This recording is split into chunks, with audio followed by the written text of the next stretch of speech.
E aí pessoal, mais um vídeo. Hoje dei uma caprichada a mais nele. Espero que vocês gostem.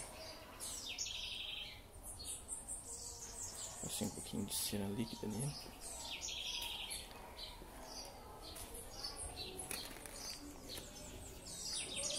Carro recém. Sei que devo um vídeo mais detalhado dele. Ainda não tive tempo nem ideia de fazer. Para fazer uma coisa melhor. Tô gravando com o celular mesmo. Esse aqui é o Verde West.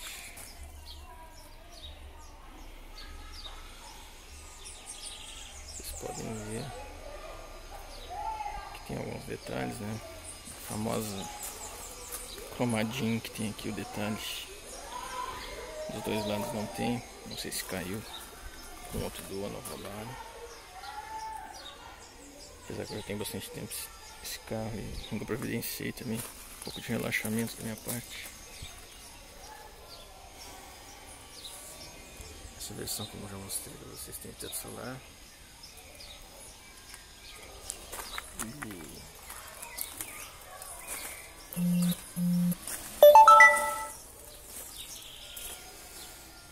Carro assim, tem farolzinho.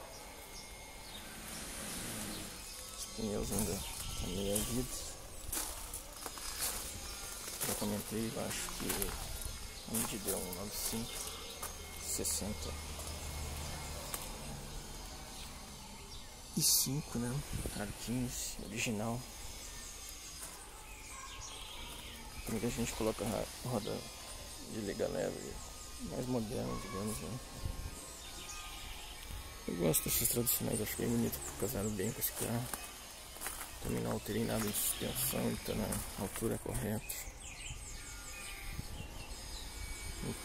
Proporciona bastante conforto, que é o maior detalhe desse carro. Para quem gosta, tem suspensão multilink atrás. Hoje em dia muitos carros, por corte de orçamento das fábricas, estão colocando eixo de torção. Então esse aí. Mais alguns detalhes dele. Mostra aqui dentro.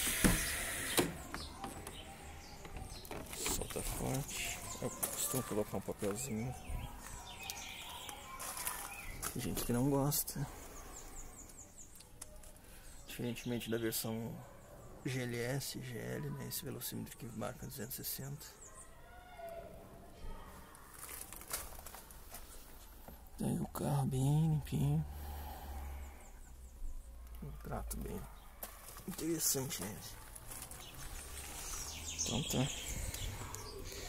Em breve mais vídeos. Valeu.